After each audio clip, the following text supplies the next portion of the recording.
I have issued a memorandum. This memorandum because we cannot allow blatant disrespect of resource persons at the ongoing hearings of the Senate Blue Ribbon Committee. Gordon, you are not God and you cannot play God. No. You cannot continue this hearing till kingdom come. You are not a senator forever, and the time of reckoning will come. You and the Senate cannot compromise the government's COVID-19 response by getting agency leaders tied up for so long at your beck and call. Again, if you think you have enough evidence against Parmali to support your allegations, go ahead and file cases against them at the proper courts. The Senate is not a criminal court. Stop using it simply at a witch hunt. The executive branch of government clearly did its job for immediate pandemic response, and there was no iota of evidence of overpricing or money lost to corruption. Ang ibig sabihin ko ganito, you can really, if you want to do it, hearing even after Christmas or after elections, if you want. Wala kaming piag lang. Kingdom come yan eh.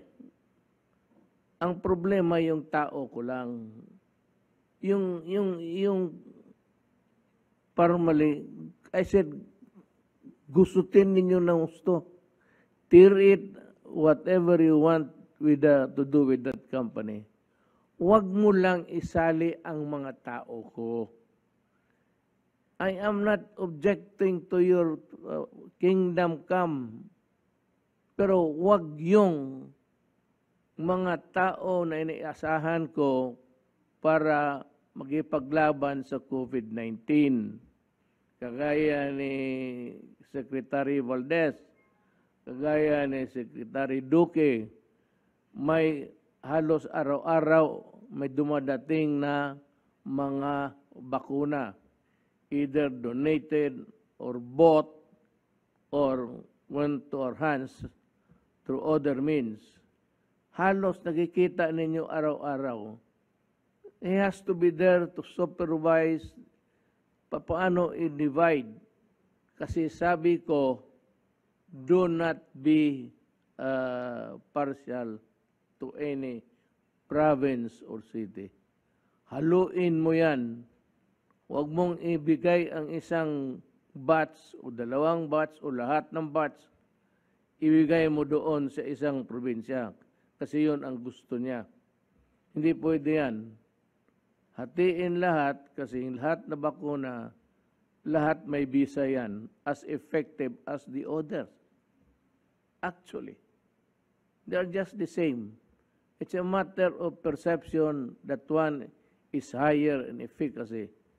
Pero sa totoo lang, nakita mo naman, ang unang dumating dito, Sinovac. Ang Sinopharm, nandyan. Okay naman. Walang side effects, wala lahat, at wala namang yung reinfection, hindi ka talaga you might not be careful. Hindi ka naghugas, hindi ka nagmask, hindi ka nag-iwas ng distansya, or you might have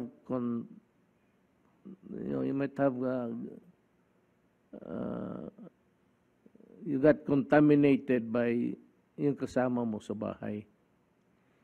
Pero kung wala lang sa awa ng Diyos, okay man ang lahat ng Sinovac na applications. Yun ang ibig kong sabihin. Hindi ko pinipigilan ang investigation ng Parmali. No, far from it. But during the investigation of Parmali, baski wala nang kasilbi-silbi yung mga tao ko nandoon, pinapatawag ninyo. At the last time I saw, I think it was Secretary Duque, and he stayed there when you started the investigation for the day and until you ended it. You did not even call Duque. He has so many problems to attend to. So with Secretary Galvez. Kaya ako napilitan magsabi, tama na yan. Tapos na sila nag-testify. Insofar as we are concerned, kami mga gobyerno, COA said no overprice, na-deliver lahat, nabayaran, and it was okay. Tapos na kami dyan. Ang COA na mismo nagsabi, so, bakit ito pabalik-balik itong mga tao ko? Kaya sabi ko, this has to end. Mahirap yung basta na lang tawagin mo, paupuin man tao doon, parang sino kayo, papahintayin mo. Sabi ko, hindi pwede.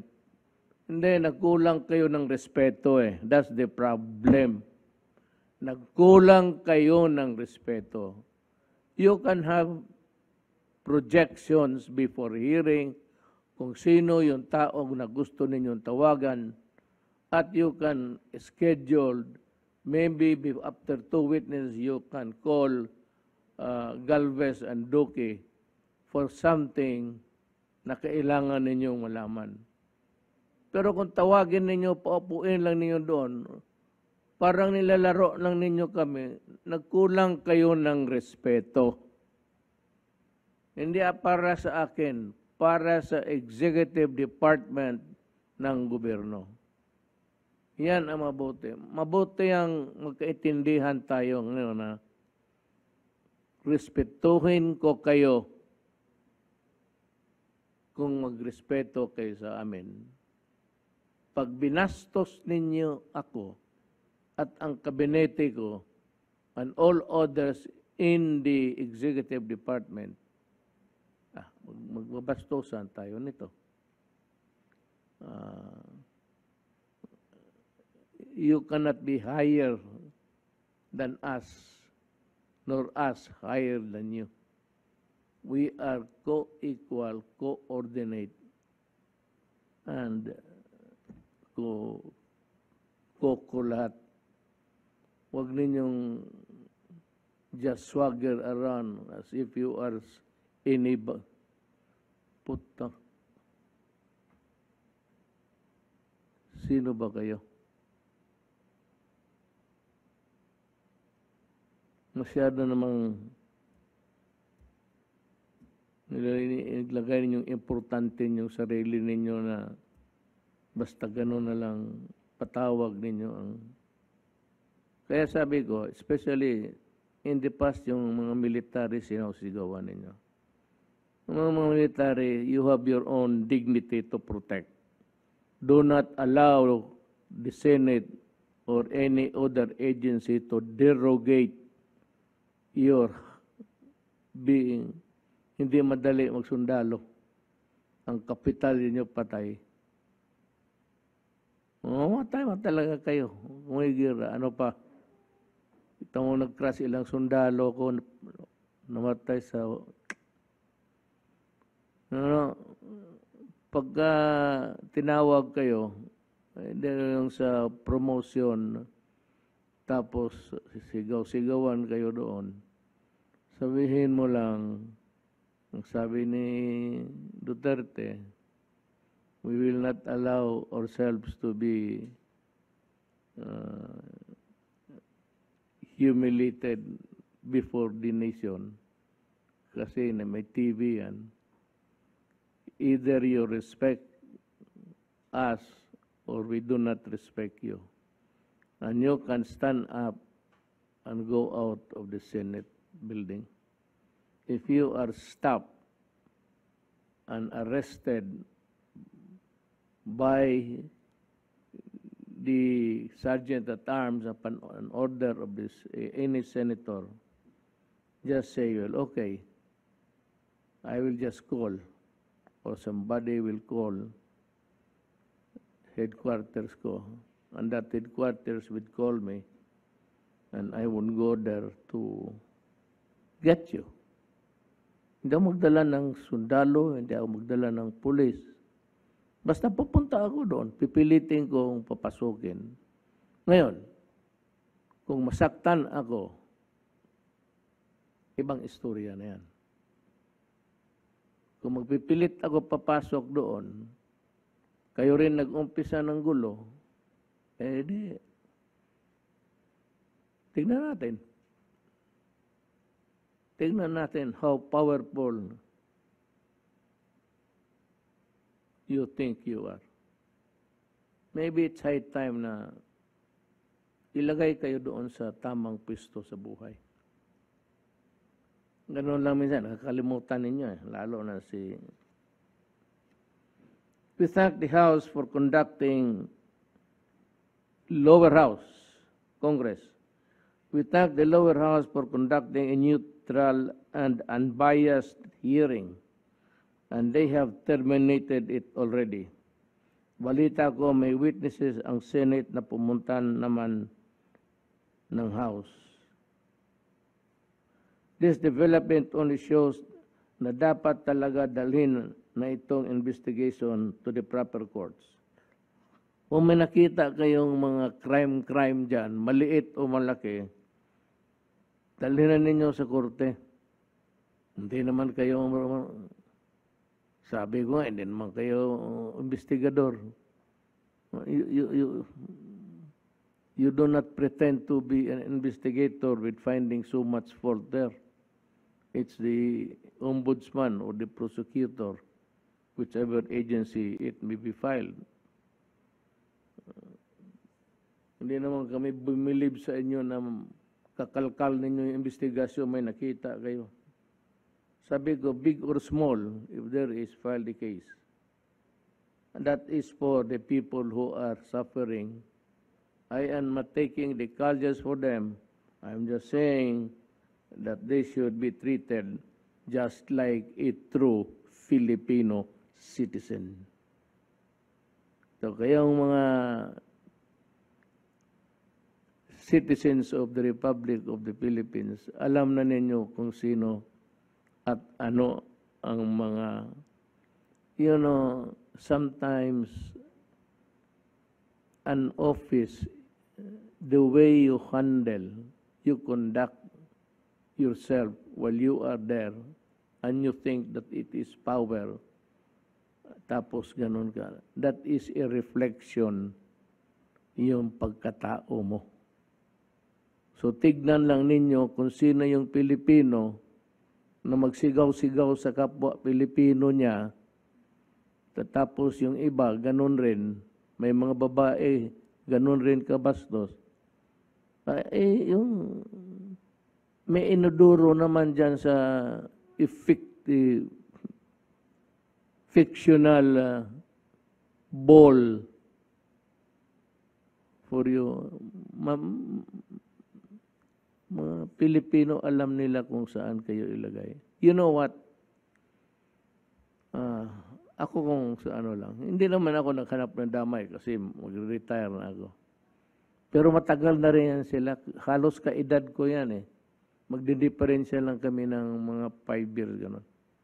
Palitan na ninyo yan. Matagal na yan sila dyan. At napakita na nila ang talent nila. Hanggang dyan lang. Hanggang dyan lang sila. Why don't you get masyadong huwag kayo kumuha yung mga bright, mga brilliant, gano'n. You know what? Maghanap kayo ng kandidato na ordinaryo na Pilipino. Bigyan ninyo ng panahon at ipakita rin niya. You are better off with ordinary-minded Filipinos. Itong na malaman mo kung mag-speech, magsalita, magsigaw. Kasi kung ako rin ang punta dyan, sabihin ko, hoy buang, Pilipino ako, Pilipino ka rin.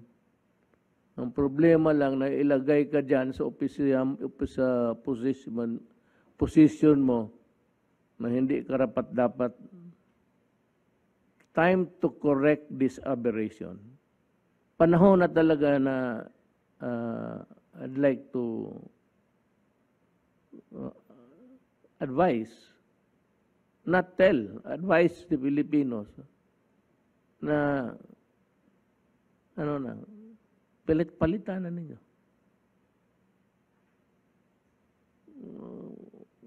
Paano? Huwag ninyong iboto. Kung magulo sila, may police, may military, they are the guardians of peace. So, do your duty. Sabihin ko sa kanila. Basta mamilit sila kasi those people, I'm not talking about the national, even the locals.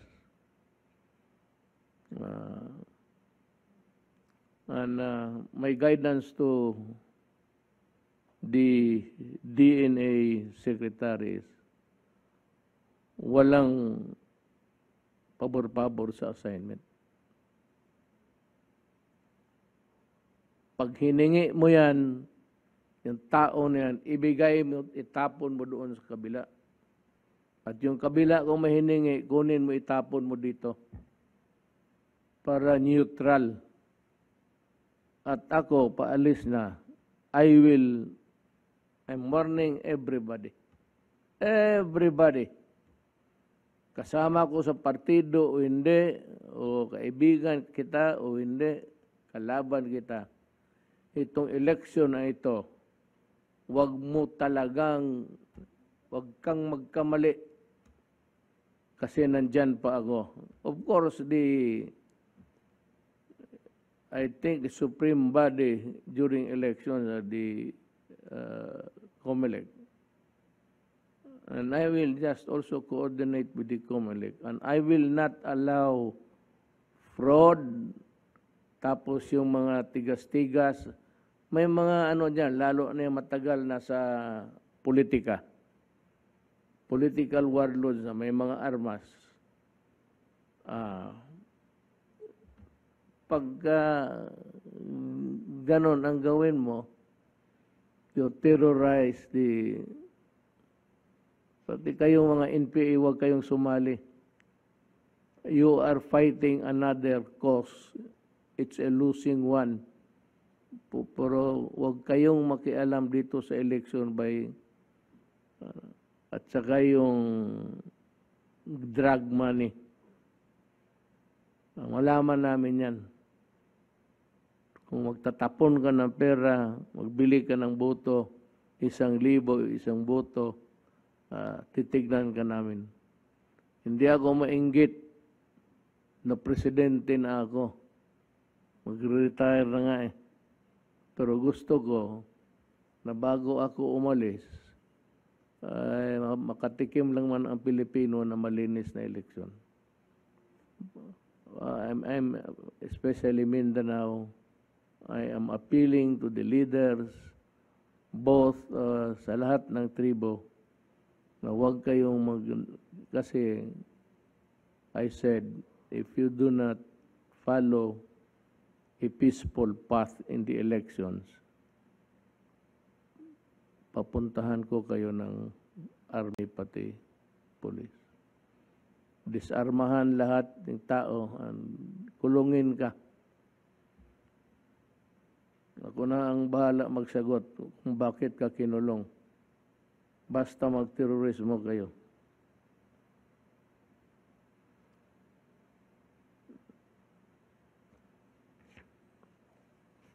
I am pleased to learn about the prompt response of COA Chairman Michael Aguinaldo to our call to audit the Philippine Red Cross. Sabi ni Gordon, hindi pwedeng audit yung Red Cross But tinawagan ko si, well, of course, through channels, tinawagan ko si Chairman Aguinaldo, and he has said, signed a memorandum dated September 23, 2021. He directed all sector heads, directors and OICs of COAS, central and regional offices, and all others concerned to submit to the Fraud Audit Office Special Services sector a compilation of their audit findings per sector on the subsidies and or fund transfer received and utilized by PRC covering from a period of January 2016 to September 2021, and to submit a duly signed summary schedule of subsidies and or funds received by PRC on the same period. I am likewise reassured that instruction is given is prompt action and compliance.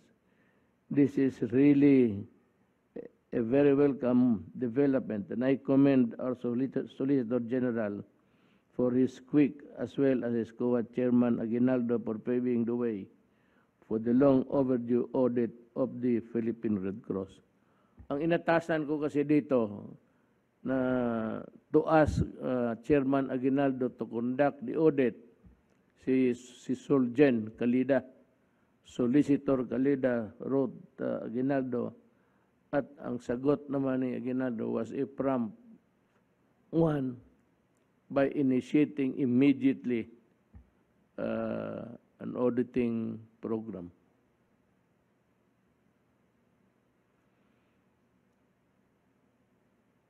However,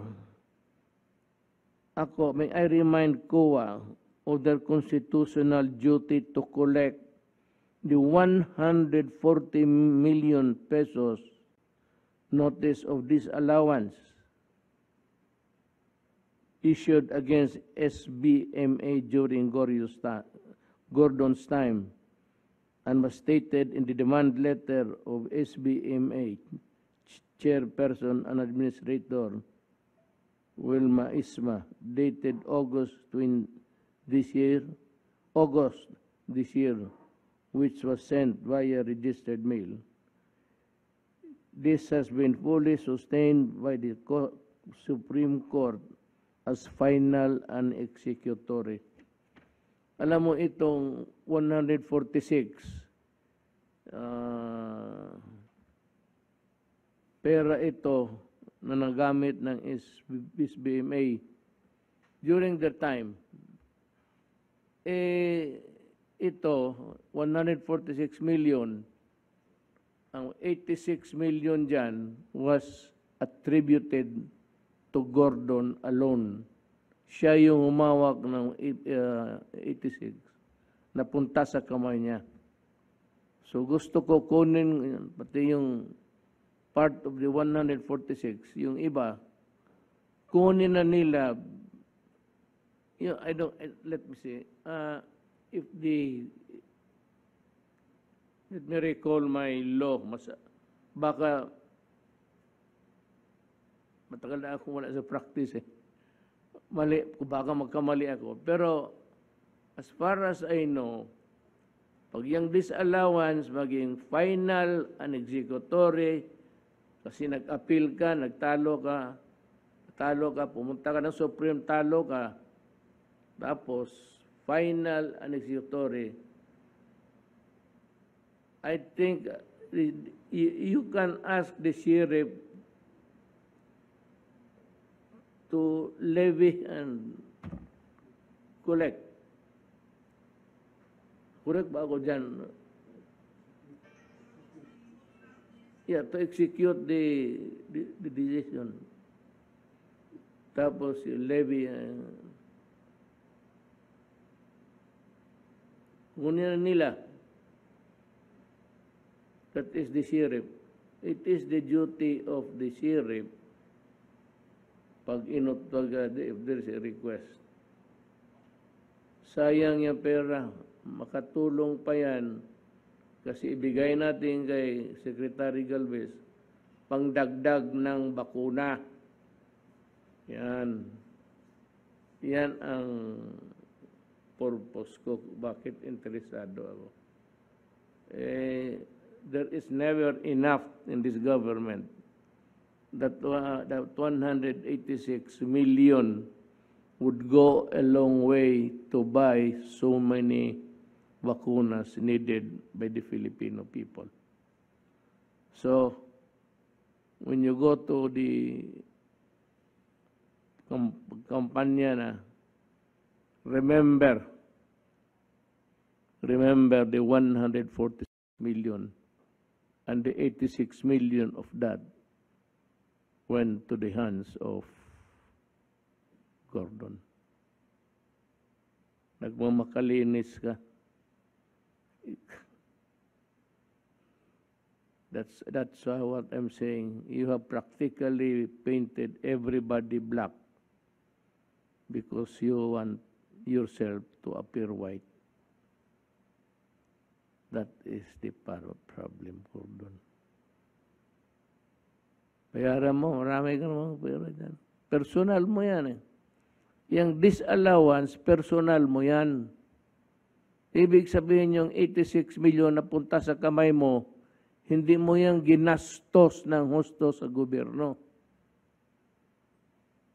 Ginamit mo ang pera o ninakaw mo, isauli mo yan, personal. Hindi yung property ng SBMA. Pagsabi to levy, execute yung disallowance. When Gordon runs for any office, my countrymen, remember the 146 million, pati yung 86 million. Inyo yan. Sa tao yan. At ibigay natin doon kay Secretary Galvez para ibili niya ng medisina, COVID. Kailangan, marami pa tayong kailangan. There are 110 million Filipinos. Kung maaari lang, bakunahan natin lahat para wala na tayong sakit sa ulo. Remember that. Yung 86 million lang, yan lang itandaan ninyo. Mas sa kamay ni Gordon, saan niya nilagay, sa aparador ba o sa bulsa niya, o sa bangko, yan ang hindi natin alam. As we continue to fight COVID-19 and other challenges confronting our nation, let us be reminded that each of us plays an important role in overcoming these problems. We can defeat this virus. Kaya natin to if we stay united, work together, magbayanihan at magtulungan tayong lahat. At lalo na kung si Gordon, isauli niya yung pera para makagbili ng medisina. Ipagpatuloy din natin ang pag-ingat laban sa virus. Palaging sundin, simple lang naman. Hindi naman kasi ito mahirap eh. At bakit hindi masunod-sunod? Mask, maghugas ka. Hindi ako akala ninyo nagbibiro ako. Also when your return comes, pag nandyan na yung bakuna, in English ito, sige, gumawa nito.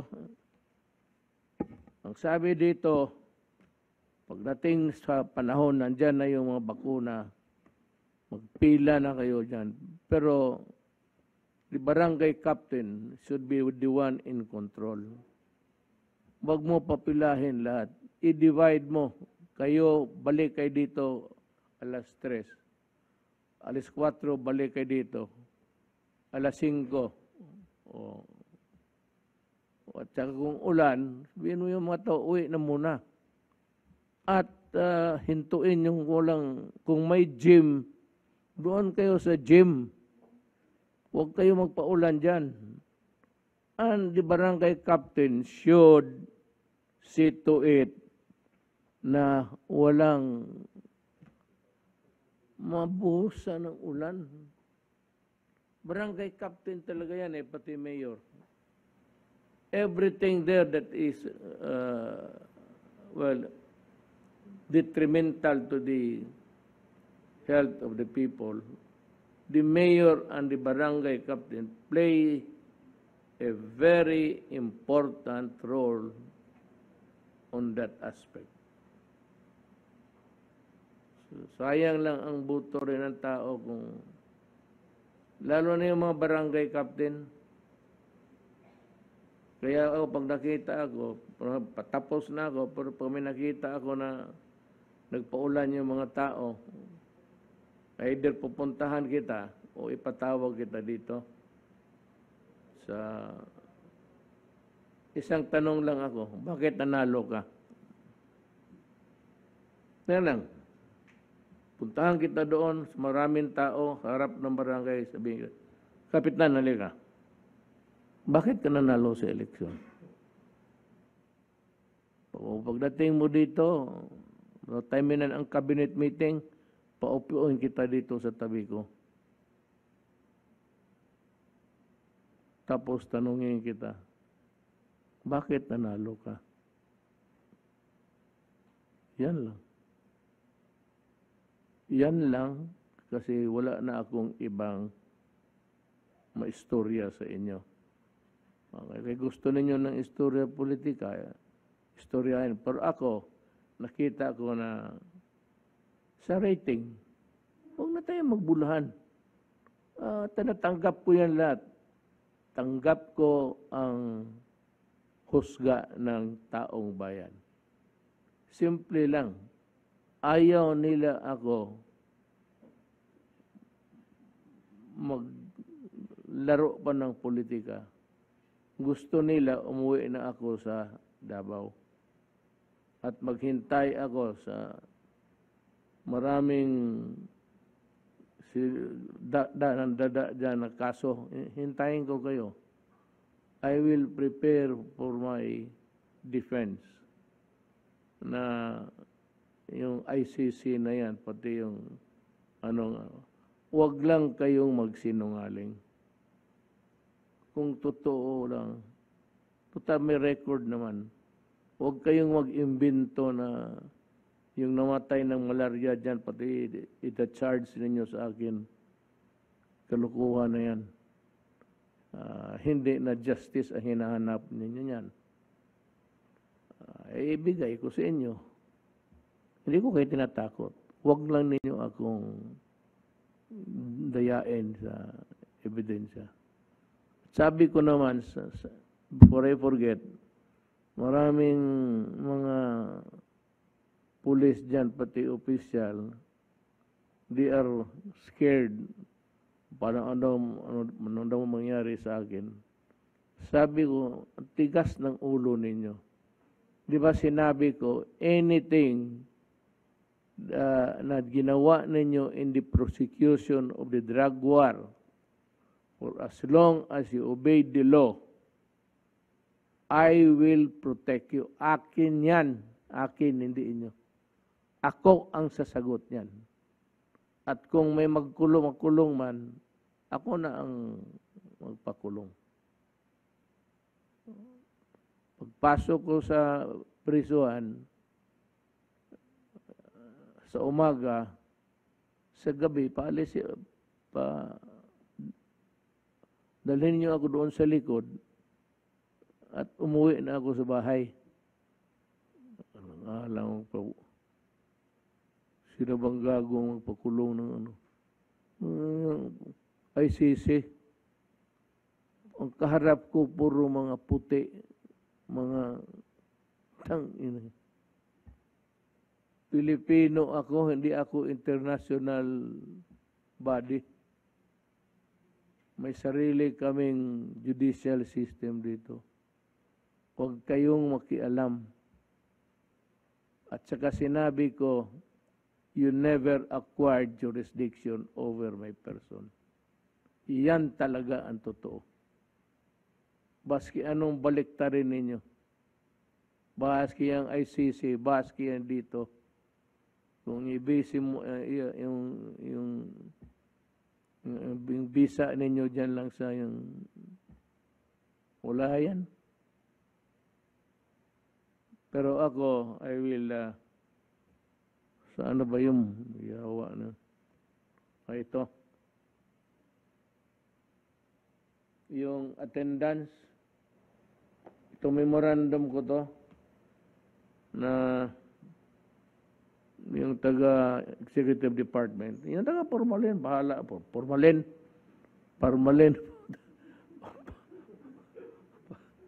Bahala kayo kung ano gusto ninyo.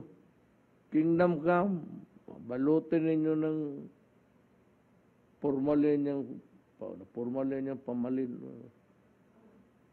Ito, I sign.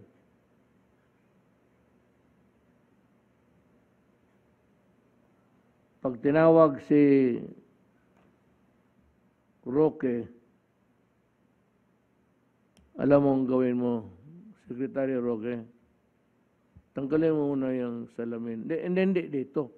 Kung tawagin ka na, tanggalin mo, tapos ganunin mo, mag-ano ka lang, yung simple lang dito. Huwag naman yung para malata. Ganun lang, oh.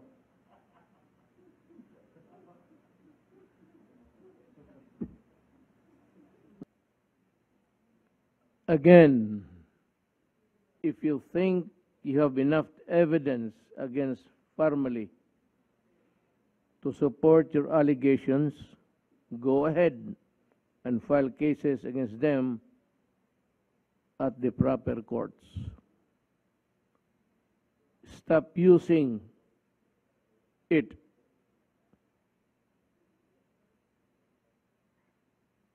simply as a witch hunt in aid of election.